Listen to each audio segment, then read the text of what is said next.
y alumnos de primer grado de secundaria. Sean bienvenidas y bienvenidos a la programación de Aprende en Casa. Una propuesta diferente para que desde su casa ustedes puedan acercarse a los contenidos de las asignaturas y áreas de segundo grado. Estos contenidos les serán de mucha ayuda en su crecimiento personal y cuando regresen a la escuela. En esta ocasión vamos a revisar las características de la arquitectura novohispana. El virreinato fue un periodo en el que se desarrollaron varios estilos arquitectónicos, cuyos edificios aún se pueden contemplar y admirar actualmente. Vamos a ver el siguiente video sobre el arte y la contrarreforma en la Nueva España. La conquista y la colonización no solo implementaron en la Nueva España la religión y la reorganización política y social, sino también las corrientes culturales y artísticas.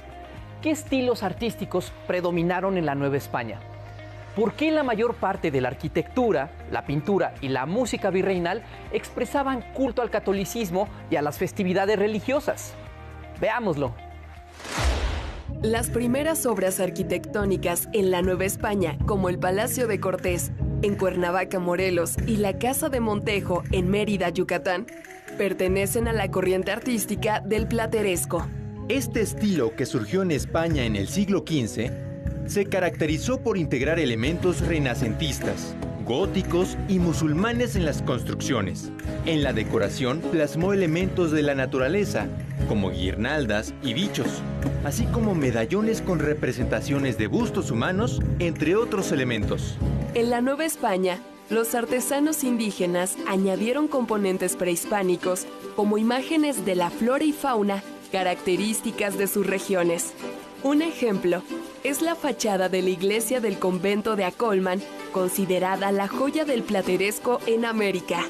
En el siglo XVI surgió en Italia el manierismo, considerado un estilo superior y refinado.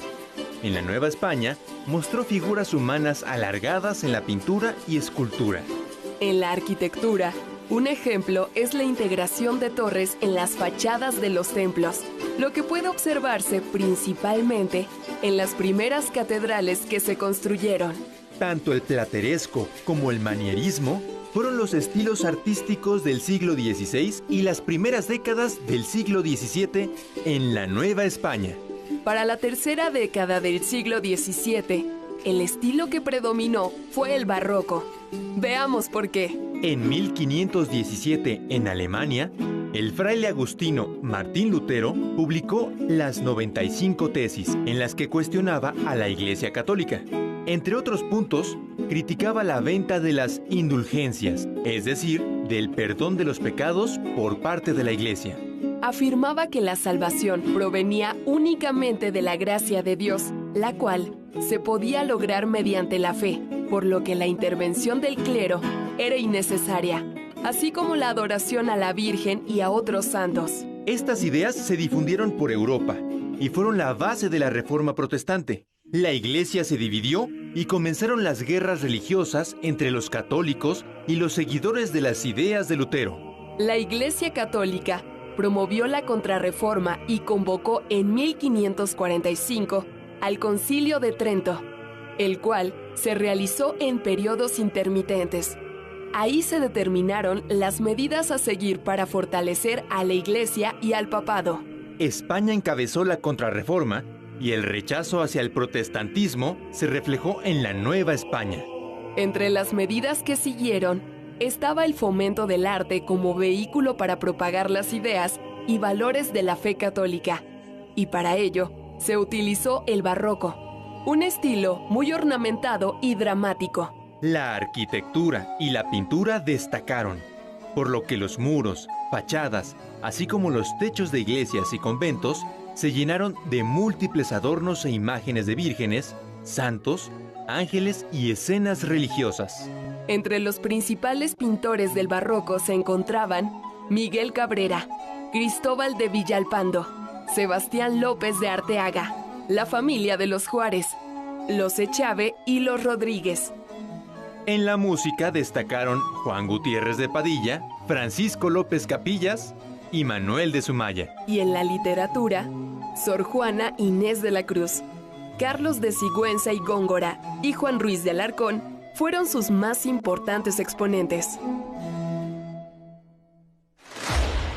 A diferencia del protestantismo, la Iglesia Católica buscó exaltar a través del arte imágenes de santos, escenas religiosas y milagros para consolidar el culto y conmover al creyente. ¿Qué usos y funciones consideras que tuvo el barroco en el arte y la sociedad? ¿Qué estilos artísticos virreinales identificas en tu comunidad? En efecto, el plateresco, el manierismo, el barroco fueron estilos arquitectónicos que han dejado un importante patrimonio, que es necesario conocer, cuidar, respetar y valorar. Los edificios virreinales son testigos del pasado y forman parte de la cultura e identidad de las mexicanas y mexicanos. Observen el siguiente segmento. Es importante que vean con más detalle las características del barroco y qué aspectos lo distinguen en la arquitectura. Veamos el video El arte novohispano. No pierdan detalle. El barroco es un estilo artístico surgido en Europa. Llegó a Nueva España durante el siglo XVI y fue el predilecto principalmente en arquitectura religiosa, pintura y escultura sacra. En la colonia, esta corriente artística recibió un carácter propio por parte de los artistas de Nueva España, por lo que es conocido como barroco novohispano. El neoclásico llegó a Nueva España en 1780, en la fase final del virreinato. Su estilo se opuso por completo al barroco, prefiriendo las líneas simples, características del arte clásico de Grecia y Roma. En Nueva España fue más común su utilización por las autoridades civiles en la construcción de edificios públicos, y también lo adoptaron pintores y escultores no religiosos. El término barroco en principio significa abigarrado. Y lo que va a ser el barroco como un arte oficial de la Iglesia es ir en contra de la expresión racional que había tenido y que había caracterizado al Renacimiento desde el siglo XIV. América, en los territorios conquistados por el Imperio Español, evidentemente también se traslada el barroco, aunque no se había presentado esa problemática de enfrentamiento con lo que iba a ser el protestantismo. Sin embargo, bueno, irradia, influye y se crea un barroco muy americano, un barroco con distinciones respecto de lo que se daba en Europa. Característica principal es que va en contra de la racionalidad, en contra de los cánones y de la idea de imponer la imagen geométrica que había tenido el Renacimiento. En América y en particular en la Nueva España, ¿cómo se va a distinguir en la arquitectura? Fundamentalmente por la policromía, la gran cantidad de colores que van a surgir en las fachadas y en los interiores. Una aportación del barroco es, como por ejemplo tenemos el caso del retablo de los Reyes a mi espalda, en donde se llega a la máxima expresión del movimiento y de la policromía barroca. Otra característica es esta idea virtual de la falta de peso, de la ingravidez, es también la manera en cómo modifican todos los elementos que originalmente son eminentemente constructivos. En el caso de las fachadas, la presencia de los azulejos, como en el caso de las fachadas de Puebla. En el caso de la Ciudad de México, el tezontle, que es un material rojizo propio del valle, combinado con la cantera y con la chiluca. Y esta idea de movilidad, de ingravidez, de sensaciones poco vinculadas con lo terrenal. Eso es lo que buscaba el barroco en general. En el caso de la arquitectura, por ejemplo, lo que tenemos es esta idea de la movilidad, que va en contra del carácter de estabilidad que debe tener y que siempre tuvo la arquitectura. Entonces, movilidad y sensación de ingravidez frente a la lógica del peso que había tenido históricamente la arquitectura. Y la escultura, por ende, también tiene esta misma condición de movilidad, de idea de sensualidad, porque todo en el barroco se debe de tomar con las sensaciones y a partir de las sensaciones olvidándose totalmente de todo lo que sería contacto con lógica y razón. ¿Se fijaron? Es muy importante la policromía, la saturación y el movimiento, y en general la grandiosidad como características de la arquitectura barroca. Se trata de la transmisión de un mensaje profundamente religioso a la población novohispana. En la segunda mitad del siglo XVIII llegó a la Nueva España el estilo neoclásico, que rompería con la tradición barroca. ¿Cuáles son las características del neoclásico y en qué se diferencia del barroco? Lo veremos a continuación. El neoclásico, a diferencia del barroco, no tuvo un estilo predominante novohispano, pues en realidad surgió como una recuperación de la herencia cultural clásica. Fue el arquitecto español Manuel Tolsá, quien llegara a la colonia en 1791, el principal exponente de este estilo artístico en arquitectura y escultura. Muchas de sus obras, como el Hospicio Cabañas, el Palacio de Minería o la escultura ecuestre de Carlos IV de España, son consideradas obras maestras del neoclásico en América.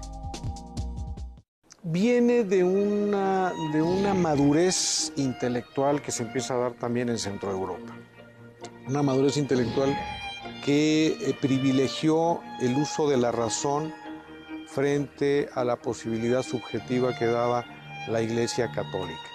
Entonces, así como el barroco había sido un arte estratégico en favor de la difusión de la Iglesia, ahora vamos a tener una posición contraria que es una vuelta a la crítica sobre la preeminencia religiosa, sobre todo de la Iglesia Católica. Y igual que en el caso del barroco tendríamos varias fechas que serían determinantes.